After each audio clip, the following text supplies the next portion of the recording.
Hello family, उम्मीद करता हूँ आप लोग खैरियत से होंगे। तो आज जो बातचीत है वो कोई एक्सेल के ऊपर नहीं है, कोई ट्रेडिंग स्ट्रेटजी नहीं है। आज एक डिस्कशन है, इसलिए मैंने इस वीडियो का नाम ही बातचीत एपिसोड 1 रखा है। जो जो मेरे पास नॉलेज होंगी मैं आपसे यूं ही शेयर करता रहूँगा, तो उसको मैं बातचीत का नाम देता रहूँगा। तो आज जो टॉपिक है, आज जो डिस्कशन है वो इस बारे में है कि क्योंकि लोग बहुत सारे जो है ACC के एग्जाम्स लोगों ने अभी पास किए हैं, काफ़ी लोग एफिलिएट हुए हैं, काफ़ी लोग नियर टू एफिलिएशन है। तो उनके लिए अभी बहुत इंपॉर्टेंट ये जानना कि वे should they go, should they join industry और फर्म। तो मैं खुद एक फर्म का बंदा हूँ। इसका ये मतलब नहीं है कि मैं जो बात कहूँगा वो फर्म की सपोर्ट में ही होगी, लेकिन मैं फैक्ट्स आपके सामने रखूँगा और अल्टीमेटली वो फैक्ट्स जो है वो फर्म की सपोर्ट में ही हैं। और मैं आपको बताना चाहता हूँ कि वो क्या है, तो आप एक अपना डिसीजन एक अच्छा सा बना सकें। तो बहुत सारे लोग होते हैं ACC करने के बाद जो है वो बाहर मूव होना चाहते हैं। तो उनके लिए जो फर्म है वो बहुत ज़रूरी है, क्योंकि फर्म में once you get in firm और आपका एक 3 साल का या 4 साल का एक्सपीरियंस कंप्लीट होता है तो आपको बाहर इजीली जॉब्स मिल जाती हैं। लेकिन बाहर भी आप फर्म टू फर्म ही मूव करते हो और you can go to Middle East, US, UK, Ireland, Europe side, कहीं भी आप जा सकते हो। आप फर्म टू फर्म ही, जैसे मेरे जानने वाले लोग ऑस्ट्रेलिया गए हैं, मिडिल ईस्ट गए हैं, US गए हैं, UK गए हैं। तो लेकिन वो फर्म में ही काम किया, उन्होंने फर्म में अच्छा एक्सपीरियंस गेन किया, उन्होंने 4 साल का मिनिमम एक्सपीरियंस गेन किया। उसके बाद वो मूव आउट हुए हैं और उन्होंने वहाँ भी फर्म में ही काम किया है। ऐसा नहीं है कि आप फर्म से इंडस्ट्री मूव हो गए, और अगर आप इंडस्ट्री में काम करना स्टार्ट कर दो तो फिर it is near to impossible to get job abroad ना। तो इसीलिए फर्म में काम करने का फ़ायदा ये है कि भाई आपको जॉब जो है, मतलब मोबिलिटी आपके लिए खुली रहती है, आपके लिए बाहर के दरवाजे खुले रहते हैं। तो जो बाहर जाना चाहते हैं ACC करने के बाद, उसके लिए बहुत अट्रैक्टिव बात होगी है। और मैं चाहता हूँ कि वो फर्म ही जाए ताकि वो अपने बाहर जाने का जो ख्वाब है उसका वो पूरा कर सके। सेकेंडली ये है कि फर्म में आपकी जो कम्युनिकेशन स्किल्स है वो बहुत ग्रो होती है। वो क्यों? वो ऐसे कि भाई जब आप इंडस्ट्री में काम कर रहे होते तो for example if you are working for a finance department, तो वहाँ पे 15, 20, 25 लोग होंगे मैक्सिमम भी। तो वह आप हर दिन उन्हीं के साथ होगे। तो उन्हीं के साथ आप वही 20-25 लोगों के साथ होगे, आप करते करते आप मतलब 1 हफ्ता, 2 हफ्ता, बहुत ज़्यादा से ज़्यादा 1 महीना आपको लगेगा उनके साथ जेलन होगे।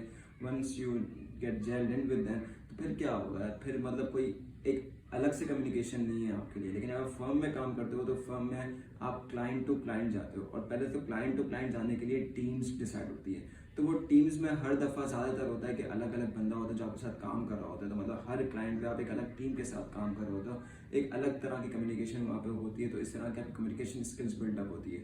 और इतना ही नहीं, जब आप क्लाइंट टू क्लाइंट जाते हो तो वहाँ पे क्लाइंट पर अलग अलग तरह के लोग होते हैं, आपको अलग अलग तरह से लोग को डील करना होता है। तो इसी तरह से आपकी जो क्लाइंट डीलिंग वाली स्किल्स है, कम्युनिकेशन स्किल्स है, ये बहुत ज़्यादा इंप्रूव होती है जब आप इंडस्ट्री में काम कर रहे होते हो या जब आप फर्म में काम करो। तो फर्म में काम करने से आप एक ये दूसरा फायदा भी होता है। तीसरे फायदे की अगर मैं बात करूं तो देखो, जब आप इंडस्ट्री में जाते हो तो आप एक सर्टेन पोर्शन, जैसे अकाउंट्स रिसीवेबल, अकाउंट्स पेबल या कैश एंड बैंक, आप एक सर्टेन पोर्शन के लिए डेजिग्नेटेड होते हो कि भाई आपको यही काम करना है। तो वो काम आपको शुरू शुरू में तो अच्छा लगता है, लेकिन फिर रेपिटेशन ऑफ टास्क हो जाती है, आप बोर हो जाते हो, आपकी लर्निंग का जो कर्व है वो एक जगह आके मतलब फिर वो डाउनफॉल की तरफ जाता है, कोई फर्दर कोई लर्निंग नहीं मिल रही होती है आपको। लेकिन जब आप फर्म में होते हो तो फर्म में आपको हर फाइनेंशियल स्टेटमेंट के जो लाइन आइटम्स होते हैं उस पर काम करने का मौका मिलता है। तो मतलब आप देख रहे हैं, आप सिर्फ अकाउंट रिसीवेबल या आप सिर्फ कैश इन बैंक में काम नहीं करते। जैसे जैसे आपका एक्सपीरियंस बढ़ता रहता है तो आपको हर एरियाज को with in 3 years of time आप ऑलमोस्ट सारे एरियाज जो होते हैं फाइनेंशियल स्टेटमेंट के, वो आप फेस कर चुके होते हो, तो आपको उसकी नॉलेज हो जाती है ज़्यादा। और फिर आप जैसे आप जाते हो क्लाइंट में, तो फॉर एग्जांपल यू गेट मतलब account receivable, you get account payables और कैश इन बैंक, आपको ये 3 एरियाज अगर मिलते हैं करने को, तो क्या होता है कि क्लाइंट पे किसी एक बंदे के पास इन तीनों एरियाज की नॉलेज नहीं होगी। अकाउंट रिसीवेबल के लिए अलग बंदा होगा, अकाउंट पेबल के लिए अलग बंदा होगा, कैश इन बैंक के लिए अलग बंदा होगा। तो मतलब ये कि 3 अलग अलग बंदों के पास जाके आप नॉलेज लोगे तो आपके पास एक तरह से 3 बंदों की नॉलेज आ जाएगी। जाहिर सी बात है, उनका जो हैंड्स ऑन एक्सपीरियंस है वो आपसे ज़्यादा होगा, वो उस काम में ज़्यादा एक्सपर्ट होंगे। लेकिन अगर मैं नॉलेज की बात करूँ तो आपको उनसे ज़्यादा नॉलेज होगी।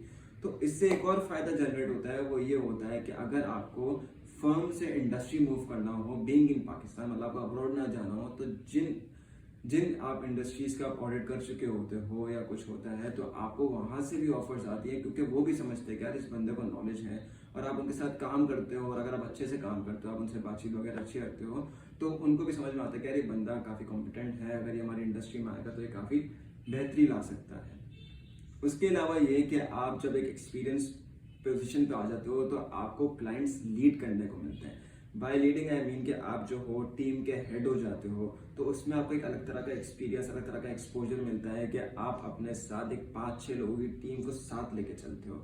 मतलब उनकी प्रॉब्लम्स को आप केटर करते हो, उनके साथ आप उनको काम समझाते हो, उनके काम की जिम्मेदारी आपके ऊपर आ जाती है।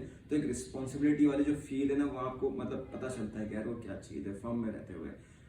उसके अलावा जो अगर मैं एक और बात करूं तो प्रेशर हैंडलिंग। अच्छा, अब क्या होता है कि इंडस्ट्री में जो है वो यूजुअली जब प्रेशर्स आते हैं वो मंथ एंड पे आता है, लेकिन फर्म में जो है जब शॉर्ट डेडलाइन आपको क्लाइंट मिलता है तो उसमें ये नहीं है कि आपका काम कम हो जाता है, आपका काम तो उतना ही रहता है। जाहिर सी बात है ऑडिट प्रोसीजर सेम नहीं हो जाएंगे अगर शॉर्ट डेडलाइन क्लाइंट से, आपका काम उतना ही रहता है, बस टाइम जो होता है वो कम हो जाता है। मतलब आपको कम टाइम में, कहते हैं ना वो वक्त कम मुकाबला सख्त वाला सीन, तो वही होता है कि आपको कम टाइम में आपको सारा काम डिलीवर करना होता है। तो जब आप कम टाइम में सारा काम डिलीवर करना होता है तो एक प्रेशर बिल्डअप होता है आपके ऊपर, लेकिन आप वो हैंडल करके वो क्लाइंट को खत्म करते हो। तो ये भी एक स्किल, प्रेशर हैंडलिंग स्किल है जो आपके अंदर आ जाती है।